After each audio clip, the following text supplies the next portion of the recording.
Let's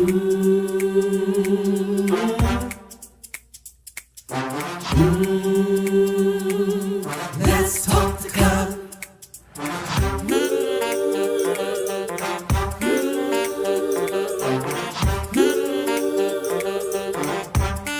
One more thing, like, subscribe, and share.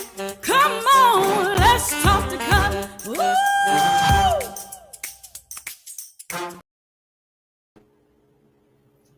Hey, good evening, everybody. It's Cutler here on the Let's Talk the Cutler broadcast, the Let's Talk the Cutler virtual book club, and Let's Talk the Cutler YouTube platform. And just in case people are stopping by and they're wondering, what is that guy going to talk about? What's going on? What is that platform all about? I want you to know this platform is about inspiration. It's about motivation. And it's about challenging ourselves to make sure that we've shown up better today than we did yesterday, making sure that we are intentional about showing up better tomorrow than we have today. And then all things considered, making sure that we are deliberate and intentional about making sure that we strive, that's the key word, that we strive to show up our best selves, even in the worst of situations. It doesn't matter what life throws our way, but we are deliberate and we're intentional about trying to show up our best selves, even in the worst of situations. It doesn't mean that we always make the mark. It doesn't mean that we always meet the goal. Sometimes we fall just a little short, but it's not for failure of trying on our part. So we come together these Tuesdays and Thursdays and we have these conversations where hopefully we are exchanging and dropping nuggets to help each other. Help each other to do what, Cutler? Help each other to be mindful about the conversation, because I believe that your behavior changes when your mind changes. I believe that your behavior changes when you rehearse over and over and over your behavior. So again, your behavior changes when your mind changes, and your mind changes when you continue to rehearse. Sometimes we are so indoctrinated by things and by ways of being and by ways of showing up and by things that we have been taught until we show up that way all the time. We think that way all the time. Our immediate perspective, our visceral reaction to things are a result of what we've been taught, what we've been conditioned to do. So it is certainly my hope that with some of these conversations, we are changing and unlearning some of the things. We are making sure that we bring an end to certain kinds of pathology, certain kinds of behavior that we've been engaging in. And so it's my hope that just as I have benefited from your conversation, that you have benefited from my conversation. So it is so good to see all of you. It really is on this Tuesday. It is a Tuesday. This Tuesday, June the 27th. Wow, the month has just really gone by. I was one of my staff members this morning was saying it seems that June is going out just as quickly as it has come in, and that is true. And I'm thankful to still be here, and I'm thankful for these Tuesdays and Thursdays that we get to share for these 1800 seconds. I'm gonna travel again. Yes, you all. This has been a traveling time for me, and things are well. The health perspective. I have one more week in this boot, just one more week in the boot, you all, and then I can give the boot, and I'll be back to regular shoes, and I can't do any running or any high impact exercise, that sort of thing. But when I tell you all, I can hardly wait to get out of this boot. 8 weeks of no weight at all. So that's 8 weeks of not walking, and now 2 weeks of being able to walk in the boot. So that's where I'm going with that. And thank you all for your well wishes, for your prayers, for your positive messages, all of those sorts of things. I am well. I'm doing fine. So thank you for that. This evening, I really do want to talk about how we respond to some situations and a situation that might be. Thank you, McDonough. And I want to talk about some things that may be very real, and that's this whole notion of panic. I want to talk about that in just a moment. But before I do that, I want to do a shout out to the LTTC VIPs, the people who beat me over in the chat and start saying hi and greetings to everybody beforehand on my end. From my perspective, it looks like the top three people in the chat room this evening were Annie Cutler, Marissa, and Hattie Boone. So good evening to all of you. And of course, and a good evening to everybody else. But I want to talk this evening, you all, and just have a heart-to-heart conversation and a fireside chat, as it were, about this whole notion of panicking, because it occurs to me that more often than not, there are still people in our spaces and in our circles who respond to things differently. And I want to just highlight that. Let's not be judgmental when people don't respond the same way that we. Thank you, Tracy. Let's not be judgmental when people don't necessarily respond to things the way that we would respond. Let's not be judgmental or condemning when people don't handle things the way that we would handle them, because in any given moment in a heightened situation, if our emotions are high or emotions are extremely low, we might not handle things the same way that we would typically or normally handle them. So let's be very careful when we evaluate people's behavior. I've been listening recently to people who were just who had different opinions about the Patti LaBelle's tribute to Tina Turner and what they thought and whether or not they thought she did what she did intentionally and all this kind of stuff. And I thought, oh my goodness, it is so human nature to it is in some people's nature to be initially negative, to initially see the negativity in a situation and in a situation, and it is other people's response to extend grace to people, the same sort of grace that they would want someone to extend to them. And I thought it's just interesting that we are can be have the same experience but yet seem to be cut from a different cloth.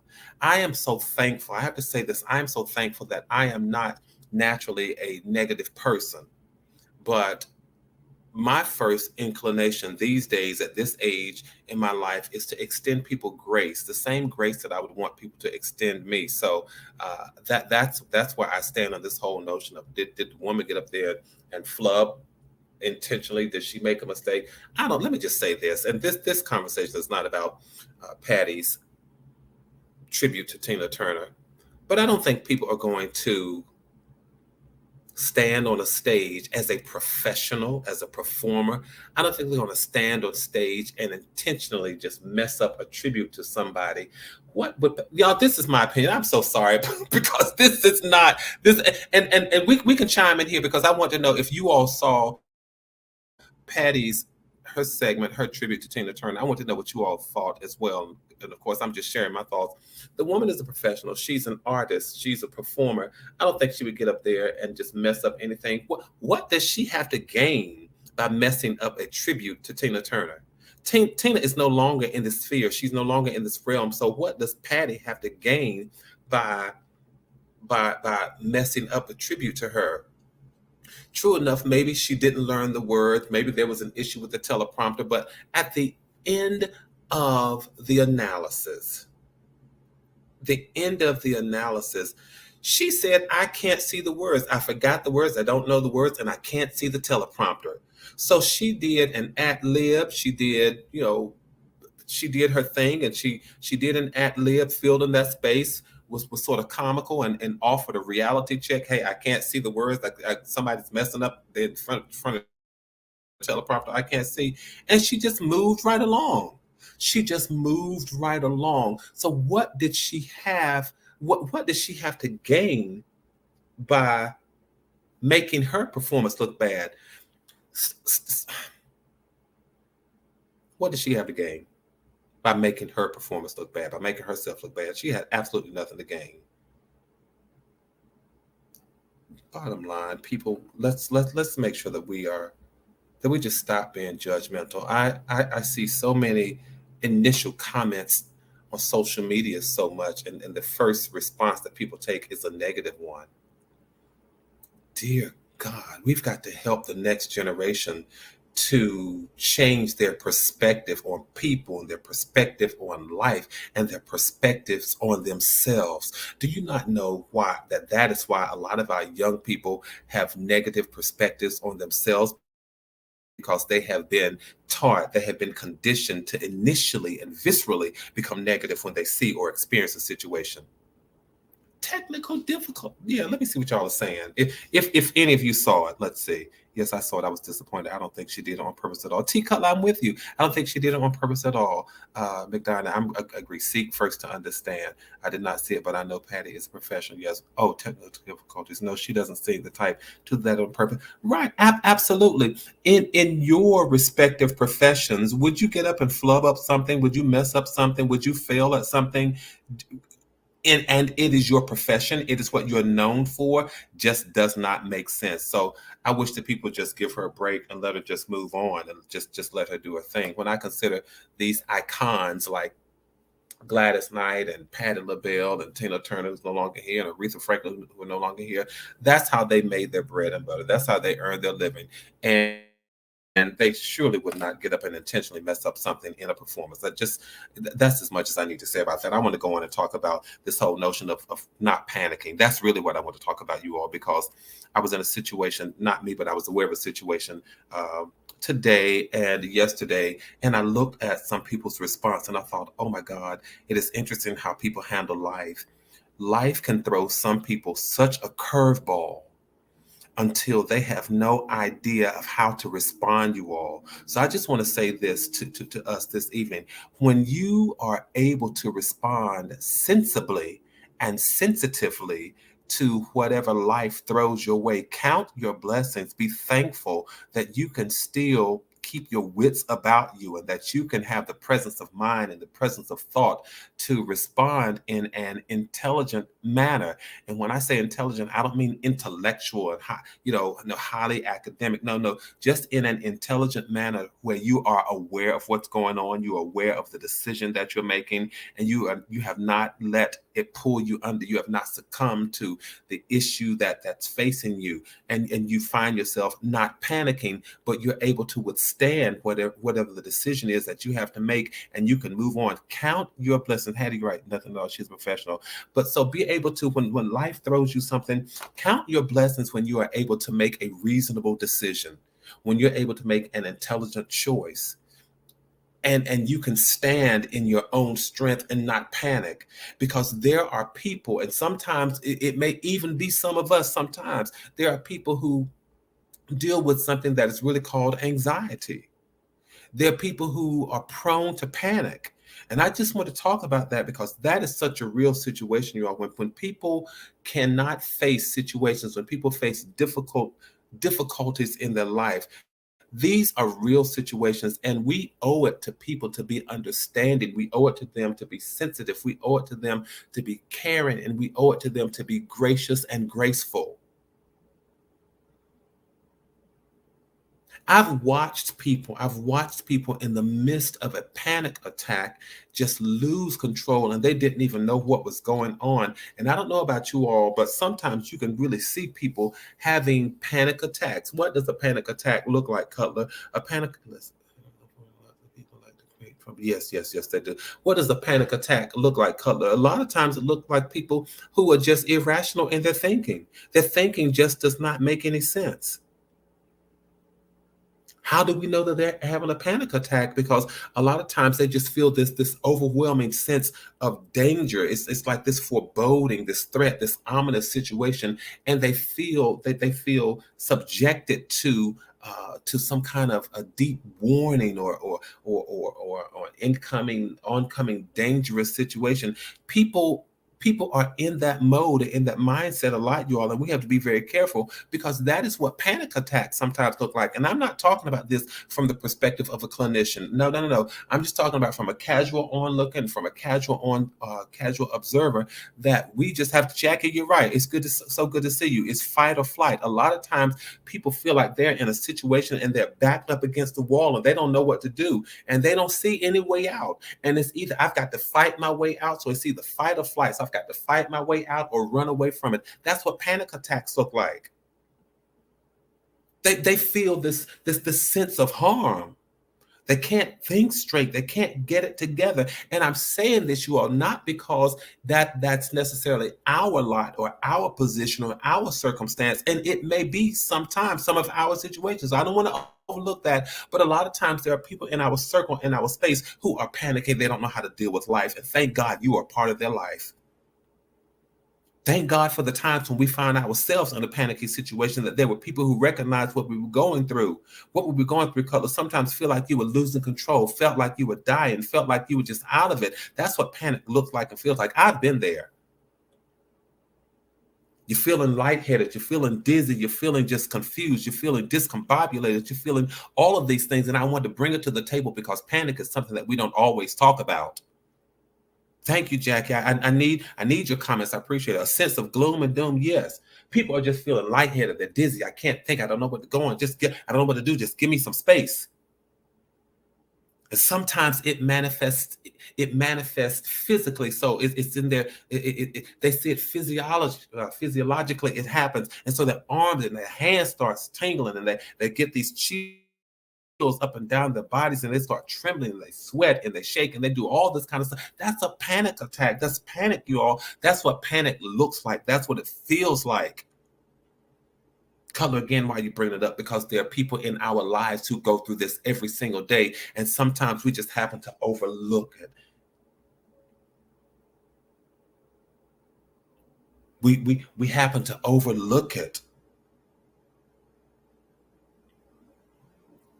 And then people end up in graves, and they end up institutionalized, and they end up in hospitals, and they end up on extended work leaves. And we say, what happened? And sometimes we look right at what happened to them, and we feel helpless. And so I'm empowering us to at least recognize it. I want to bring that to the table, to at least recognize it. And maybe if some of us go through it, can I tell you all that I mean, even when nowadays I'm more at peace, and I'm more in control of how I respond. But I remember there were times when I would panic because I thought that was the end of the world. And when people are panicking, and when people are real about feeling like, let me say this, when people feel like they are at a point where they feel like it is the end of the world, it is not up to us to downplay that.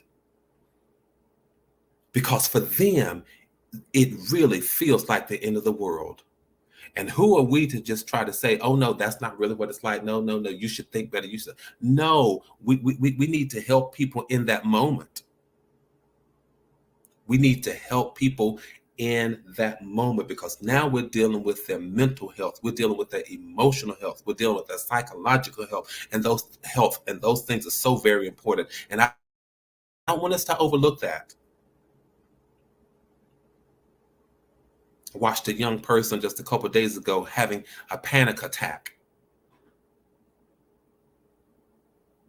having to deal with anxiety. And his anxiety was heightened when he realized that he was dealing with anxiety.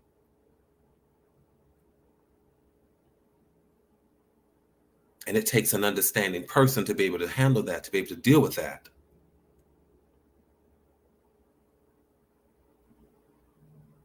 I want to say it. I want to say that again. It takes an understanding person to be able to handle that, to be able to deal with that. Because for all that we know, that kind of thinking also leads to suicidal thoughts. And that's real. And I don't want it to be lost on us because we are well and we're doing fine, and we're okay. I don't want it to be lost on us that there may be some people in our circles, in our spaces, who are not necessarily as okay as we are. So I want to empower us to recognize it. I want to empower us to at least to be able to address it.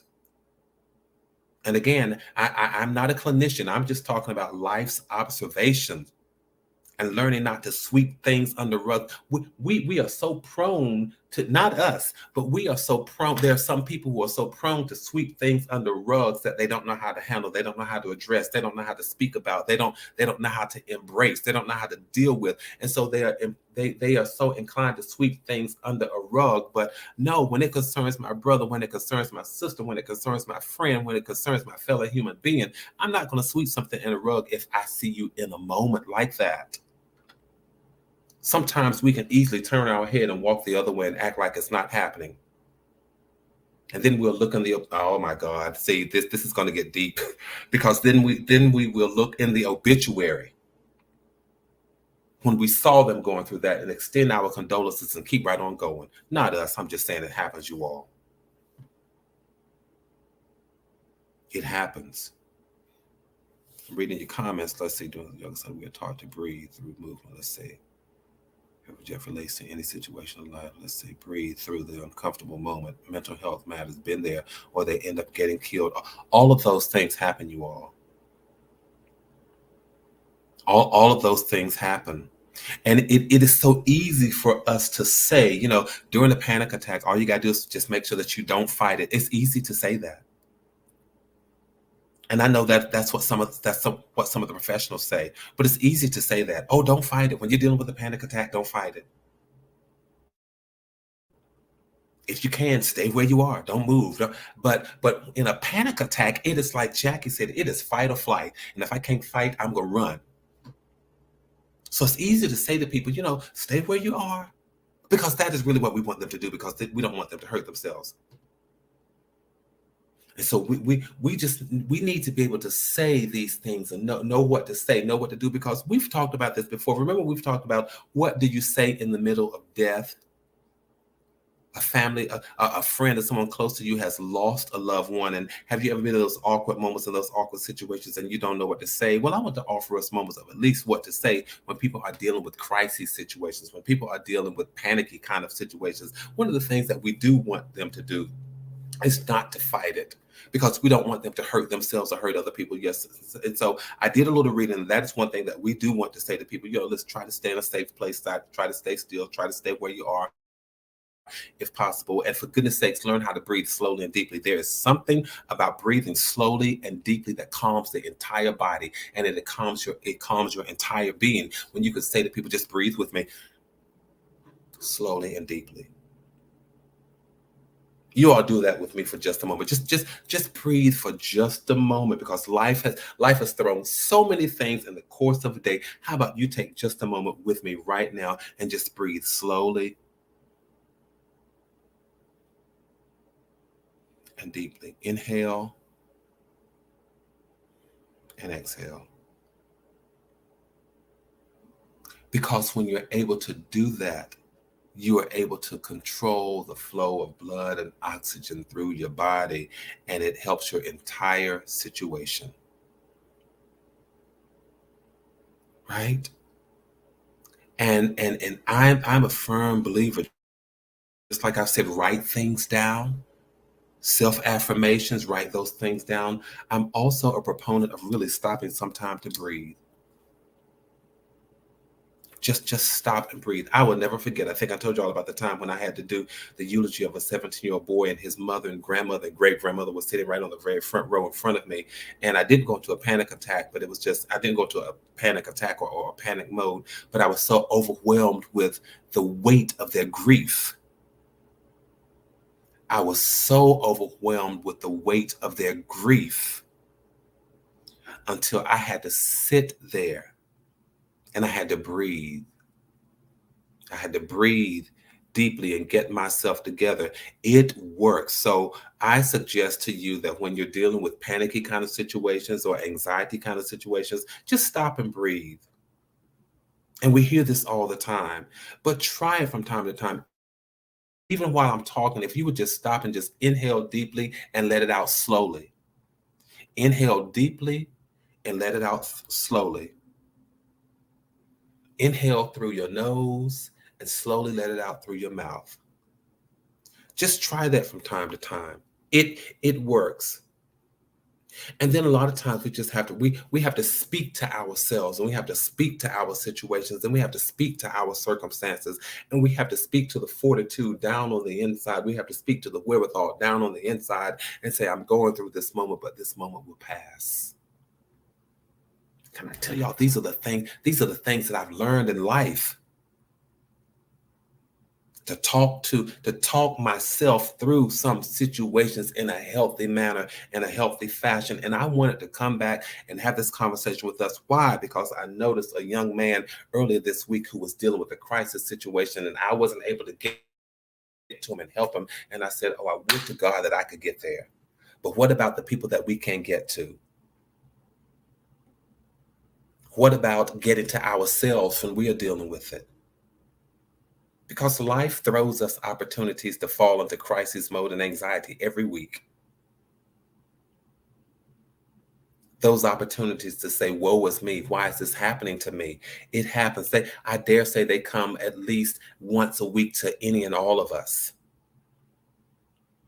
But when that overwhelming sense comes, that sense of overwhelmingness comes your way, you have to stop and say, breathe. All right. You have to tell yourself to breathe. And then you have to say to yourself, you know what? This is going to pass. This moment is going to pass.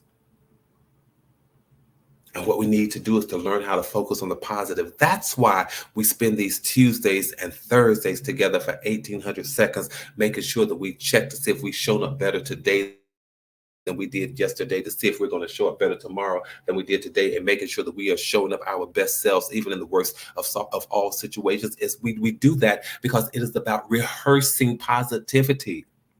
I wish I would, if I were typing, I would write that in the chat. Rehearsing positivity. That is so important. Because if we can learn to focus on positivity in the negative moments, we'll be better people. If we can learn to focus on peace in the chaotic situations, we'll be stronger people. If we can focus on relaxing situations in a lot of calamity, then we will be better people. You want to be better? Let's learn how to focus on positivity. Let's learn how to focus on peace. Let's learn how to focus on relaxing. I hear you, McDinah. McDinah says, really? Only once a week? You should work on my job. More like 3 times a day. I understand.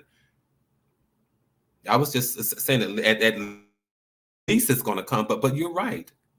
Opportunities for crisis and anxiety will come so much. Thank you, Jackie. You're rehearsing positivity. You all, let's do that. Let's rehearse positivity. So when you encounter someone who's not as peaceful as you are, rehearse positivity. When you encounter a situation that wants to throw you for a loop and wants to pull you under, rehearse positivity. When you meet people who don't speak peace, who don't speak positivity, who don't speak optimism, who don't speak that same language, let's learn how to rehearse positivity. Let's rehearse it. I don't even know what to say beyond that. I was just so moved. I was so disappointed that I was not able to help. And I said, I have to turn this into a moment where I can do something. And I thought, Tuesday, I have to talk about this. I have to talk about this because I really couldn't do anything in that situation. But I said, when I get a chance, I'm going to talk about how to deal with panicky situations, how to deal with anxiety. And I can't talk about it from the perspective of a clinician because I'm not that. But I can just remind us all to do what color? To do a survey of the people who are special to us, the people who are close to us, the people who mean something to us, and to make sure that we are checking our circle, that we are doing a continuous inventory of our circles to see is everybody all right? So this is one of those, I guess I should have just shouted this out and just say, is everybody all right? That's what this is. This June 27th, 2023, as I have this conversation from me to you, this is one of those, is everybody all right moments. And you don't have to answer in the chat. But if you're dealing with crisis situations, if you're dealing with anxiety-ridden situations, if you're dealing with panicky kind of situations, I just want you to stop, breathe, inhale deeply through your nose and exhale slow through your mouth. I want you to know that the moment itself is going to pass. It is going to pass. And I want you to focus on positivity. I want you to focus on peacefulness. I want you to focus on relaxing. And then I can't go without saying this. In a real situation, there is nothing wrong. I have to mention this. There's nothing wrong with seeking professional help, counseling, therapy. There's nothing wrong with medication. Nothing wrong with any of that. Because we have to be okay. Yeah, this is one of those, again, this is just one of those, I'm tossing it out, and you don't even have to answer, but I'm tossing it out. Is everybody okay? Are you okay? Are you all right? And I charge you and I deputize you to check on your circles for the rest of the week and just ask them, are you okay? Is everybody all right? How are we doing? This is the we're next. So now we're at the middle of the year. June, the end of June is the end of 6 months. We're getting ready to go into the last 6 months, and we just have to check our circles and check with people. Just ask them, "Are you okay? Are you all right?" I got to get out of here, but thank you all for indulging me. Check your circles. Check the people who are important to you. Find out if they are okay. Find out if they are all right. And be prepared to hear, be prepared to listen. Be prepared to offer an ear, a shoulder.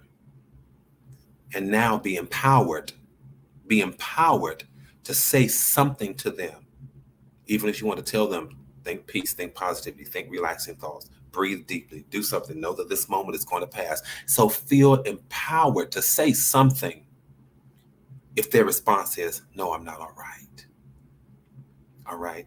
Thank you all so much. Listen, let's do what we do, you all. Let's keep building community. Let's keep maintaining connectivity. Please, let's keep maintaining connectivity. With whom you are connected, check on them. Make sure they are okay. And keep your heads up, keep your hopes up, stay safe, stay sane. Know that from my heart to you, as there is and always will be so much love. I'm glad to see so many of you this evening. Take care, and I'll see you the next time I see you. But until then, tell somebody else, come on and let's talk to Cutler, because we're talking about real situations, real people, and real life. Good night. I'll see you all.